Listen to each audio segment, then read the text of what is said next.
నమస్కారం ఫ్రెండ్స్, మనం BEd academic text book నుండి మెథడాలజీ క్లాసెస్ సోషల్ స్టడీస్ నేర్చుకుంటూ ఉన్నాం. ఇందులో 4వ పాఠం భూగోళ శాస్త్ర బోధన అభ్యసన భూ విస్తీర్ణము వనరుల అభివృద్ధి. దీనికి సంబంధించి ఆల్రెడీ 4 భాగాలు చెప్పుకోవడం జరిగింది. ఇప్పుడు 5వ భాగంలో ఉన్నాం. ఈ 5వ భాగంలో భూగోళ శాస్త్ర బోధన వ్యూహాలు, ఈ భూగోళ శాస్త్ర బోధన వ్యూహాల గురించి ఈ 5వ పాఠంలో నేర్చుకుందాం. ప్రతి పాయింట్ని కూడా డిఎస్ని దృష్టిలో పెట్టుకుని ప్రతి లైన్ టు లైన్ టచ్ చేసి ఈ యొక్క వీడియోలు అన్నీ కూడా మీకు ఎక్స్ప్లెయిన్ చేయడం జరుగుతుంది. ఒక్క పాయింట్ కూడా మిస్ కాకుండా చాలా జాగ్రత్తలు తీసుకోవడం జరుగుతుంది. ఈ వీడియోలు నచ్చితే లైక్ చేయండి, షేర్ చేయండి, సబ్స్క్రైబ్ చేసుకోండి. ఫ్రెండ్స్, మీరు చూస్తున్నారు కింగ్స్ డిఎస్ యూట్యూబ్ ఛానల్. భూగోళ శాస్త్ర బోధన వ్యూహాలు, దీనికి సంబంధించి సరైన బోధన వ్యూహాలు రూపొందించుకోవడానికి ఉపాధ్యాయుడు పెంపొందించుకోవాల్సినవి ఏంటి అంటే సాంఘిక శాస్త్ర బోధనా పద్ధతుల మీద అవగాహన పెంపొందించుకోవాలి. అంతేకాకుండా బోధన టెక్నిక్ల మీద కూడా అవగాహన పెంపొందించుకోవాలి. వీటితో పాటు బోధన వ్యూహాల మీద పరిపూర్ణ జ్ఞానం కలిగి ఉండాలి.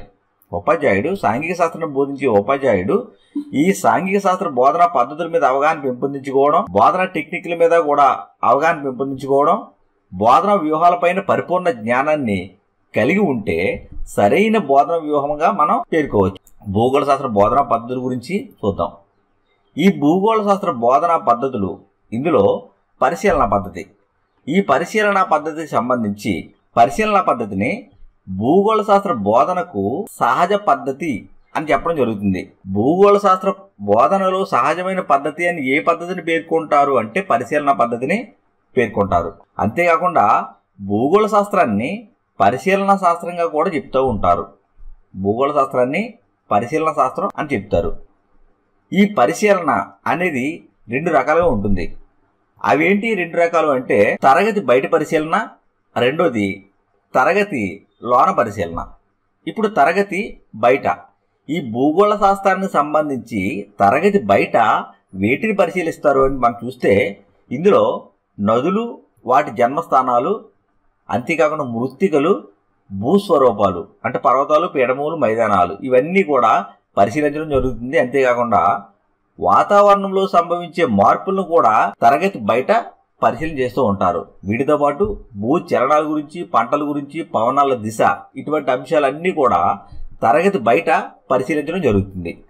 మరి తరగతి లోపల వీటిని పరిశీలిస్తారో మనం చూస్తే తరగతి లోపల అయితే భూగోళ శాస్త్ర ప్రదర్శనశాల, దీనిని తరగతిలో నిర్వహిస్తూ ఉంటారు. అంతేకాకుండా బులెటిన్ బోర్డులు, బోధనోపకరణాలు వాడడం, ఫిల్ములు, ఫిల్మ్ స్ట్రిప్లు, వీటన్నింటినీ కూడా తరగతి లోపల పరిశీలించడం జరుగుతుంది. భూగోళ శాస్త్ర ప్రదర్శనశాలను తరగతిలో నిర్వహిస్తారు. ఈ భూగోళ శాస్త్ర ప్రదర్శనశాల ద్వారా భూగోళ శాస్త్ర భావనలను అవగాహన చేసుకోవచ్చు. వీటి ద్వారా అవగాహన చేసుకోవచ్చు అంటే భూగోళ శాస్త్ర ప్రదర్శనశాల ద్వారా అవగాహన చేసుకోవచ్చు. ఉదాహరణ చూసినట్లయితే ప్రవాహంలో రాళ్లు ఉంటూ ఉంటాయి. ఈ రాళ్లు ప్రవాహంలో కొట్టుకుని పోయే ఆ రాళ్ల యొక్క పరిస్థితిని బట్టి ఆ నది ప్రవాహం యొక్క వేగాన్ని మనం అర్థం చేసుకోవచ్చు. అంతేకాకుండా బులెటిన్ బోర్డు, ఇందులో ఈ బోర్డులు ఏం చేస్తూ ఉంటారంటే చిత్రాలను ప్రదర్శిస్తూ ఉంటారు. బులెటిన్ బోర్డులో ఆ ప్రదర్శించిన చిత్రాలను పరిశీలించడం ద్వారా ఈ తరగతి గదిలో ఈ విషయాలు నేర్చుకోవచ్చు. అంతేకాకుండా బోధనోపకరణాలు వాడడం, ఈ బోధనోపకరణాలు తరగతిలో భూపటాలు, చార్టులు, చిత్రపటాలు, నమూనా వస్తువులు, ఇవన్నింటినీ కూడా వాడుతూ ఉంటారు. ఈ తరగతి గదిలో వీటిని వాడడం ద్వారా కూడా మనం భూగోళ శాస్త్రం గురించి ఈ అంశాలను నేర్చుకోవడం జరుగుతుంది. అంతేకాకుండా ఫిల్ములు, ఫిల్మ్ స్ట్రిప్లు, ఇవన్నీ కూడా తరగతి లోపల పరిశీలించడానికి అవకాశం ఉన్న అంశాలు. ఇప్పుడు ఫిల్ములకు సంబంధించి చూసినట్లయితే చలనచిత్రాలను కూడా పరిశీలన కోసం ఉపయోగిస్తూ ఉంటారు.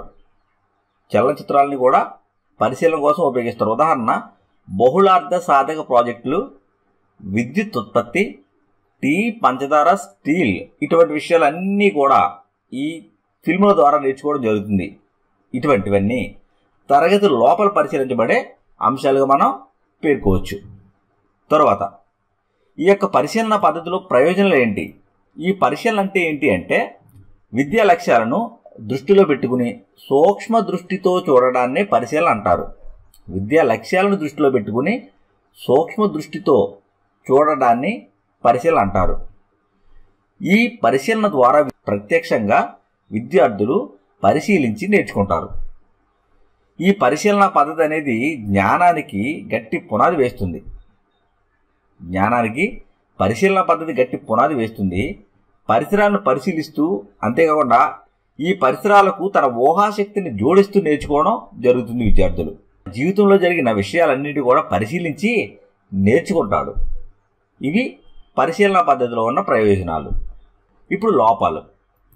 పరిశీలన పద్ధతిలో లోపాలు ఏంటి అంటే, అందుబాటు లోపం, కాలయాపనతో కూడినది, అనుకున్న ఫలితాలు రాకపోవచ్చు, అంటే రావచ్చు రాకపోవచ్చు. ఇది పరిశీలన పద్ధతికి సంబంధించిన అంశం. ఇది తర్వాత విహారయాత్ర పద్ధతి. ఈ విహారయాత్ర భూగోళ శాస్త్రం అనేది సహజమైన వాతావరణంలో అధ్యయనం చేయాలి. ఈఏ మాక్నీ అనే ఆయన ఏం పేర్కొన్నాడు అంటే, భూగోళ శాస్త్రానికి పునాదులు క్షేత్రంలో వేయడమే అత్యంత అవసరం అని తన గ్రంథంలో పేర్కొన్నాడు. ఈఏ మాక్నీ భూగోళ పునాదులు బయట పరిశీలించడం ద్వారా, బయట యాత్రల ద్వారా తెలుసుకోవడమే అత్యంత అవసరమని తన గ్రంథంలో పేర్కొన్నాడు. ఏంటి తన గ్రంథం అంటే, ది టీచింగ్ ఆఫ్ జాగ్రఫీ గ్రంథ రచయిత ఎవరు అంటే ఈఏ మాక్నీ. ఇతని గ్రంథం ది టీచింగ్ ఆఫ్ జాగ్రఫీ. ఇప్పుడు విహారయాత్ర పద్ధతిలో రకాలు. ఈ విహారయాత్ర పద్ధతిలో రకాలు ఏంటి అంటే 2 ఉన్నాయి.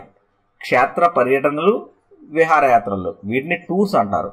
ఇప్పుడు క్షేత్ర పర్యటనలు ఏంటి? క్షేత్ర పర్యటనలు అంటే దగ్గరలో ఉన్న క్షేత్రాలను ఎంచుకుని వాటిని పరిశీలించడమే క్షేత్ర పర్యటనగా మనం పేర్కోవడం జరుగుతుంది. ఉదాహరణ, మన దగ్గరలో ఉన్న కొండలు కానీ, నదులు కానీ, పర్వతాలు కానీ, సెలయేళ్లు కానీ, వ్యవసాయ క్షేత్రాలు కానీ, వీటన్నింటినీ కూడా క్షేత్ర పర్యటనలో భాగంగా దర్శించి ఇంకా అనేక విషయాలు నేర్చుకోవడం జరుగుతుంది. ఈ క్షేత్ర పర్యటనల యొక్క ముఖ్యమైన ఉద్దేశం ఏంటి అంటే, పూర్తిగా భూగోళ శాస్త్ర విద్యకు సంబంధించింది. విద్యార్థుల్లో ఇలా డైరెక్ట్గా మనం దర్శించడం వల్ల ప్రత్యక్ష జ్ఞానం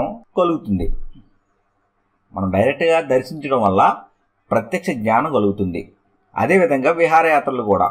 ఈ విహారయాత్ర గురించి చూసినట్లయితే ఇవి ముఖ్యంగా హై స్కూల్ స్థాయి వారికి ఉద్దేశించబడినవి. వైజ్ఞానికంగా, వినోదదాయకంగా ప్రయోజనం కలిగిస్తాయి. విహారయాత్రలు అనేవి వైజ్ఞానికంగా, వినోదదాయకంగా ప్రయోజనం కలిగిస్తూ ఉంటాయి. విహారయాత్రలు అనేవి అధ్యయనము, ప్రయాణము, పరిశీలనకు తోడ్పడతాయి అని ఎవరు చెప్పారంటే సామ్యుల్ జాన్సన్ పేర్కోవడం జరిగింది. విహారయాత్రలు అధ్యయనము, ప్రయాణము, పరిశీలన వీటికి తోడ్పడతాయని ఎవరు చెప్పారు? Samuel Johnson. తర్వాత ప్రయోగశాల పద్ధతి.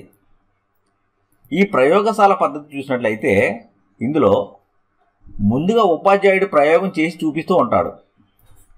ఉపాధ్యాయుడు ఏం చేస్తాడంటే విద్యార్థులకు ప్రయోగాన్ని చేసి చూపిస్తాడు. చూపించిన తర్వాత విద్యార్థులతో ప్రయోగాన్ని చేయిస్తాడు. ఇలా క్షేత్ర పర్యటనలు చేసినప్పుడు ఏ అంశాలైతే సేకరించామో ఆ విషయాలన్నింటినీ కూడా పటాలుగా, గ్రాఫులుగా, చార్టులుగా ప్రయోగశాలలో రూపొందించుకోవడానికి అవకాశం ఏర్పడుతుంది. క్షేత్ర పర్యటనలు చేసినప్పుడు ఏ అంశాలను అయితే విద్యార్థులు సేకరించారో ఆ సేకరించిన అంశాలను పటాలుగా కానీ, గ్రాఫులుగా కానీ, చార్టులుగా కానీ ప్రయోగశాలలో రూపొందించుకోవచ్చు. ఈ ప్రయోగశాల పద్ధతి అనేది ఒక సహజమైన పద్ధతి. తర్వాత వనరుల పద్ధతి.